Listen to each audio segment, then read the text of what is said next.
Hey guys, this is Srini from blogcastfm.com and theschooloflife.com. A lot of you probably read my post on TwitTip about why 150 followers is all you need, and I'm guessing video couldn't be inserted into TwitTip. I thought there was going to be a video included, so I wanted to do this post as a follow-up for you guys about how to actually utilize some of the concepts that I was talking about in that post. I think it'll be a little clearer if I explain them through video, because I know that some of those things were pretty, they might have sounded somewhat obscure. So I wanted to talk about how I use TweetDeck and why this is actually a really useful process. For those of you who are using just the main Twitter interface, I know that some people complain about it, and I've found that third-party tools like Hootsuite and TweetDeck are 1,000 times more efficient in terms of how you manage Twitter, because you can have multiple accounts. I mean, I have accounts for Blogcast FM, I have accounts for the School of Life, and accounts for Flightster, which is my day job. So let's talk about a couple of things. One of the things I mentioned in the post is that I track a couple of different things, and the first thing I do is I track mentions. You'll see here that when you open up TweetDeck, you have the ability to track a couple of different things. You can track all your friends, mentions, direct messages, new followers. So I have one column where all I do is I track mentions. So this way I can keep track of anybody who mentions me or retweets any post that I write. So basically the cool thing here is you're looking and seeing anybody who's trying to start a conversation with you. And if you remember, in the post I talked about creating your inner circle. So David Crandall, who's a friend of mine who runs a site called Heroic Destiny, is somebody that is already in my inner circle. But let's say he wasn't. What I could do is I could follow him, and then I could say add to a group or a list. And you'll see here I have a bunch of different lists. Right now I make a point to only really keep track of one. And you'll see here that I have this list called my inner circle. So we've just added David to it. I'm not sure why he wasn't in it already. But you'll see here now what I've done is I've actually put him in that inner circle list. And so now what I want to do is basically I'm going to add that group or list or column. Now let's say you don't have a list. You can actually create one by just typing in the name of the list and then creating a new list, and then you can start adding people to it. But since I already have the list, what I want to do is I want to add another column where I actually keep track of all the people in that list. So let's go ahead and add it. And you'll see here now I have this column where it's basically a list of all the people who are in my inner circle. So pretty much what I do is anytime somebody mentions me, I add them to this list so that I can keep track of ongoing of those people, and I can continue to build a relationship with them. I can continue an ongoing conversation with them.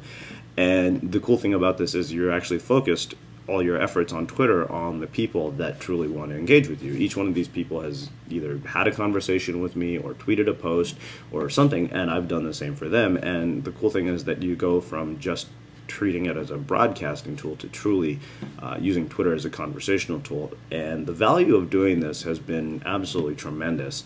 I found that once I started doing this, the number of tweets I've gotten on certain posts went from from around 8 to 10 to over 30 in certain cases.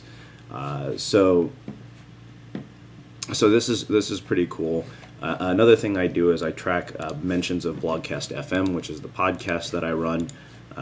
And you'll see here pretty much anytime we do interviews. I primarily do most of my tweeting from the School of Life account, so what I'll usually do is I'll add people who tweet Blogcast FM interviews into my School of Life inner circle, so that way I can engage with them as well.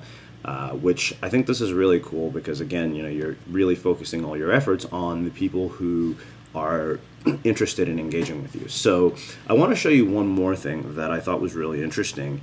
And this is following the mainstream media on Twitter. I want to basically show you something. When I came back from Blog World, one of the things that I learned was that a lot of the mainstream media people, journalists particularly, are all on Twitter. So I decided to do a Google search for journalists on Twitter. And if you give this a second, hopefully it'll launch here quickly. And I noticed that there was a site called muckrack.com. And the cool thing with Muckrack is it actually has a list of all the various journalists for all the major media outlets and the areas that they cover. So let's do this. I'm going to pull up Muckrack here in a second.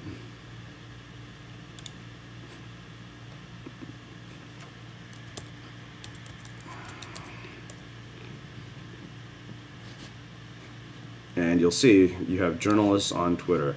And what's awesome about this, I mean, it's one additional way in addition to Harrow that you can actually connect with the mainstream media.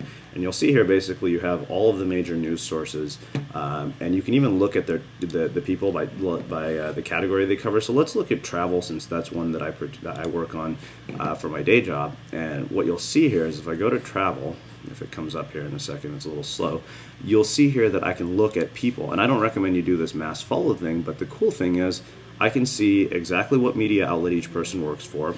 I can see what the topic they cover is. So let's look at this woman here, Jennifer Leo. She covers the LA Times, and I could follow her.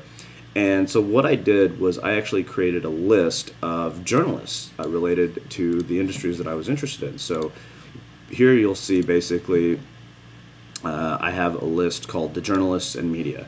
And there's a couple of people here who are really cool. I think one of them, right now you're not seeing any updates, there we go. Kara Swisher, she is actually the social media editor for the New York Times.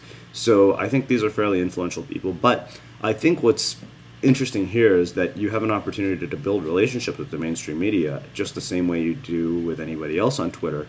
And so I recommend that you actually treat these people the same way you do people that are in your inner circle. I wouldn't try to just say, oh, hey, share links with them or hope they retweet your stuff. These are probably really great people to know, and if you can build a personal relationship with them and eventually make them part of your inner circle, I think some really, really cool things could happen with that. So hopefully you guys have found this tutorial somewhat useful. Again, this is TweetDeck for those of you who don't know. As I said, I recommend that you get away from using Twitter as an interface, just because the interface is kind of weak, and I think that TweetDeck or third-party tools really make it much more possible to do a lot with Twitter. I think you can take this entire process and get even more sophisticated with it. This is what I use, and this is how I've done it. So hopefully this is basically a nice supplement to the why you only need 150 followers post. So again, this is Srini from theschooloflife.com and blogcastfm.com. And if you guys have any questions, feel free to email me at srinirao@gmail.com. Thanks.